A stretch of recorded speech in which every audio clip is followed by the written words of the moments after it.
మతం మారటం మనిషికి మనసుకి హానికరం మరియు ప్రాణాంతకం. Conversion of religion is not about changing God but parents. So I just want to thank and glorify God. The power of God touch. Thank you Jesus. అందరికీ నమస్కారం. వ్యాసం ఇతిహాసం ఛానల్కు స్వాగతం.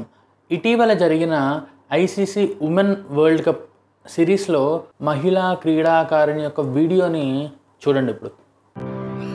Firstly, I want to thank Jesus. Scripture that says, just stand still and God will fight for you. And that's what I did. I just stood there and He fought for me. చూసారు కదా, ఈమె పేరు Jemimah Rodrigues or Rodrigues what ever.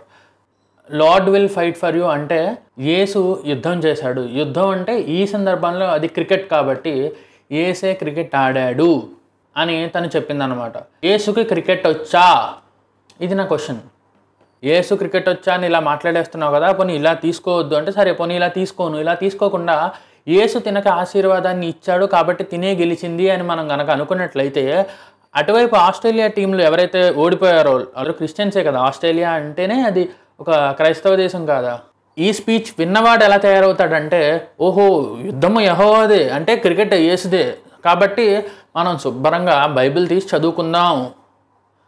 Bat ఎందుకు పట్టుకోవడం, God ఎందుకు కట్టుకోవడం, ఇలాగే భావించి రేపొద్దున్న మీరు కూడా ఆ బైబిల్ని పట్టుకోండి. గార్డు బ్యాటు పట్టుకుంటే పట్టుకోండి, యేసు ఆడుకుంటాడు, కప్పులు వచ్చేస్తాయి. ఏం చేస్తారైతే?